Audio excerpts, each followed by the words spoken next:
Since 1920, when the NFL was founded, players have been receiving head injuries from how the sport is played.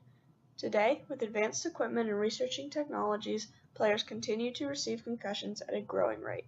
Former and current players conclude that per season, a player may receive 100-plus hits to the head that could cause concussion-like symptoms. For players with long careers, this could mean over 1,000 concussions, and studies have shown that it only takes 2 or 3 to permanently damage your brain. Davis, July 18, 2012, USA Today.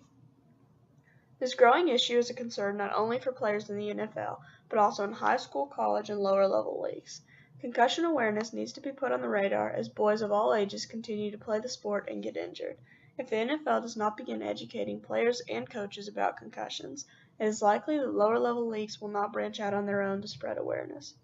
Without awareness and change in the near future, the sport of football may be forever modified in order to keep its players safe. I have seen how concussions affect the people around me, and it is obvious to me that something needs to change. In high school, my best friend's brother played football and received multiple concussions while playing for 2 seasons. I watched as he would have horrible migraines and nearly constant headaches after these hits. Educating players of all ages and implementing change, starting in the NFL, could solve cases like these.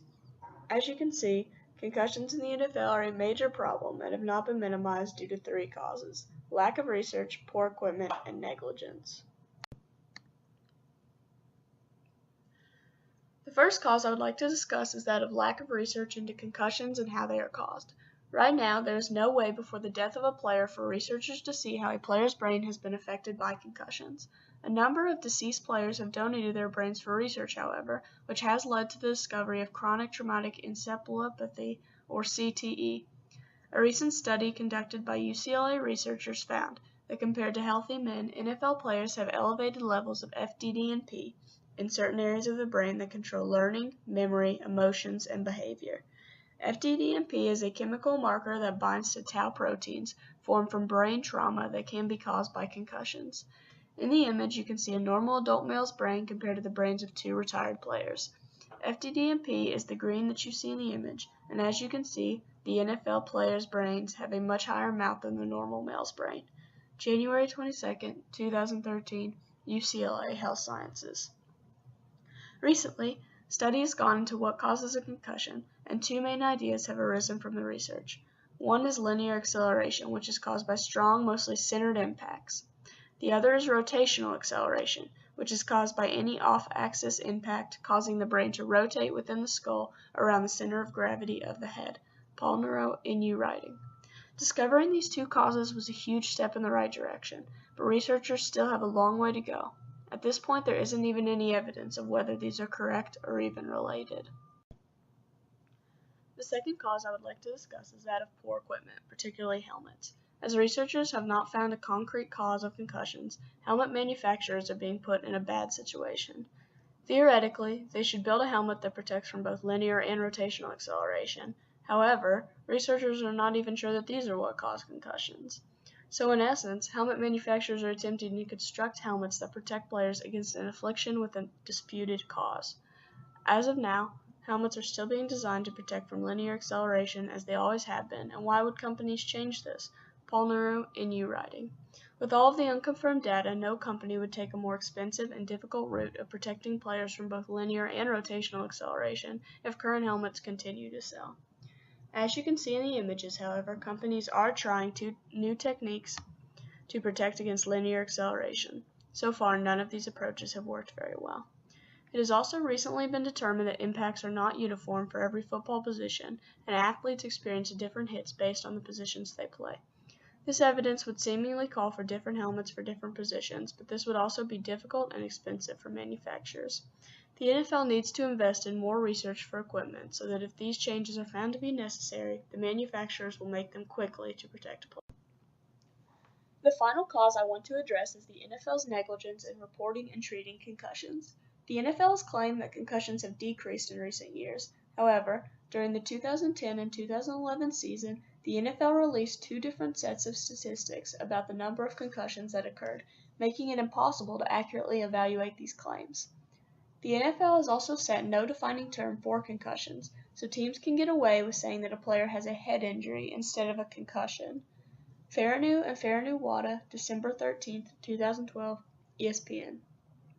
By saying the player has a head injury, he will be allowed to return sooner and the team will not have to report the injury to the NFL. This is where the inconsistencies lie. For example, the Cleveland Browns reported 27 players with concussions from 2009 to 2012, while the Cincinnati Bengals and Miami Dolphins each reported 6. The Bengals reported no concussions in 2012, and the Dolphins reported none in 2009. Faranu and Faranu-Wada, December 13, 2012, ESPN. It is obvious that more than 27 concussions, which was the largest reported number, occurred in 3 seasons, and there is no possible way that throughout an entire season a team did not have one player with a concussion. It is impossible for the NFL to say that concussions are decreasing when they have not set a standard of how to report these injuries. Not even they know the extent of the problem, if this is all the information they require from teams. Along with inconsistencies in reporting concussions, the NFL has not done enough to treat players who are known to have concussions. The NFL recently implemented a rule called the Madden Rule to protect players by stating that a player may not return to the game if there is a possibility that they have sustained a concussion, but it has not been strictly enforced. According to ESPN, during Wildcard Weekend this year, Green Bay tackle David Bakhtiari and Saints cornerback Keenan Lewis both returned to the game after leaving the field for concussion tests and not being cleared. After further investigation, NFL doctors found no fault in how the team medical staffs conducted themselves. Allowing these players to return to the game was a direct violation of the Madden Rule, and yet doctors found no fault in how these situations were dealt with. Players obviously want to play, but doctors need to enforce rules like the Madden Rule, as concussions are not like other injuries. Davis, July 18, 2012, USA Today. Overall, the NFL has to improve in how it reports and treats concussions if it wants to keep its players safe.